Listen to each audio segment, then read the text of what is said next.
Welcome friend to असर education. Basically आज इस वीडियो में हम भोटोडा के विषय में। भोटोडा एक ट्राइबल जनजातीय समाज है और उड़ीसा के अंदर पाए जाते हैं। छत्तीसगढ़ में भी इनका जनसंख्या है और अरुणाचल प्रदेश यदि जाते हैं उसके नीचे आप फिर अरुणाचल प्रदेश के बाद मणिपुर इत्यादि जगहों पे थोड़ा बहुत जो है उनका जनसंख्या वहाँ पर भी है। लेकिन इस वीडियो से स्टार्ट करने से पहले यह बात तो आपको लगा होगा कि दरअसल इसको इन समाज के विषय में जानने की आवश्यकता ही क्यों है। दोस्तों, आप सब जानते हैं कि देश में इंटरनल सिक्योरिटी और जो कन्वर्जेंस का पॉइंट आता है, इश्यूज आता है, वो सब एक अपने आप में गंभीर समस्या है। यदि हम या आप नहीं कॉन्शियस होते हैं तो ये बात सही है कि देश किस दिशा में जा रहा है वो आपको पता नहीं होगा। तो ट्राइबल जनजातीय समाज के विषय में जानना एक बहुत ही महत्वपूर्ण एक जिम्मेदारी भी है और बहुत सारे एग्जाम में यहाँ से प्रश्न भी आते हैं। आज हम भटोडा ट्राइब्स के विषय में बताते हैं जो ओडिशा में उनका उत्पत्ति माना जाता है कि लगभग 100 साल पहले जो है ओडिशा के अंदर उनका उत्पत्ति हुआ।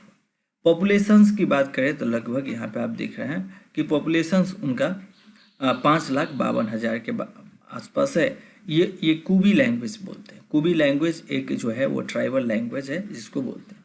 लेकिन ये ट्राइब जो है भटोडा ट्राइब, वो यदि बाहर वाले लोगों से बात करते हैं तो उड़िया भाषा में बात करते हैं।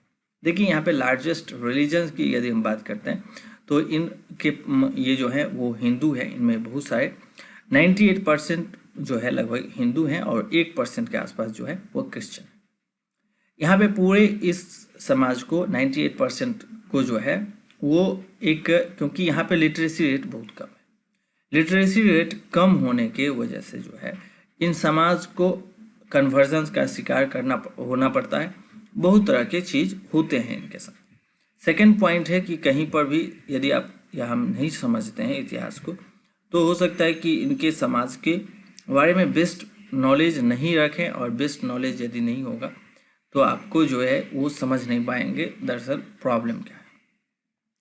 चलिए दोस्तों, अभी हम देखते हैं कि इनका क्या समस्या। यहाँ पे दोस्तों यदि देखें तो इनकी जो भटोडा लोग हैं उनका जो मेन प्रॉब्लम है वो प्रॉब्लम है शिक्षा। और शिक्षा जो है वो 37% आपको मैन में प्रॉब्लम, मैन एजुकेटेड है और only 11% women can read and right. ठीक है, रीड एंड राइट ओनली कर सकते हैं मेन और वुमेन का ये जो है वो नंबर है।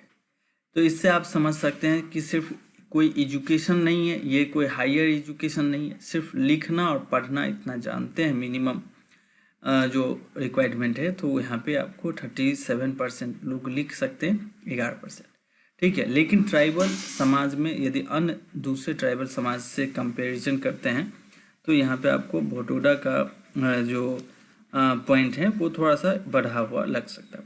They are schedule caste and which mean the eligible for public service job के लिए, कॉलेज एडमिशन्स के लिए, इन सब जगहों पे इनका जो है बहुत आसानी से एडमिशन हो जाता है। हमारे भारत सरकार बहुत सारे प्रयास करती है। आप सब जानते हैं कि सेंट्रल गवर्नमेंट का बहुत सारा प्रयास होता है कि इन समाज को पढ़ने लिखने शिक्षा में अधिकार हो, ताकि जो एजुकेशन लेवल है वो बढ़े।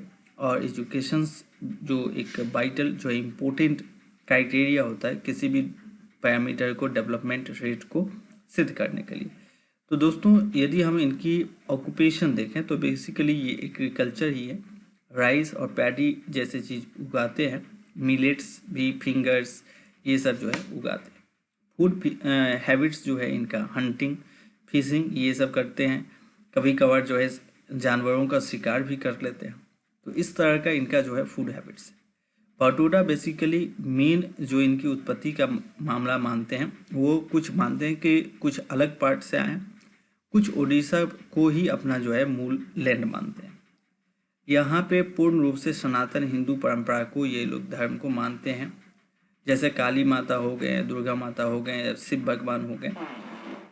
तो काली माता, दुर्गा माता, शिव भगवान, इन सब लोगों को का जो है पूजा पाठ करते हैं और इनका अपना जो है यही मेन है। तो इस वजह से भी यह हिंदू भी, इन्हें हम हिंदुज़म्स के अंदर ही इन्हें रखा गया है क्योंकि इनकी जो वर्कशिपिंग हैबिट्स है वो हिंदुज़म के तौर तरीका ही है। ठीक है, तो आई होप सो कि आप लोगों को भटोड़ा ट्राइब्स के विषय में कुछ जानकारियाँ मिला होगा। कैसा लगा ये जानकारी जानकर तो हमारे चैनल पर कमेंट करके बताइएगा।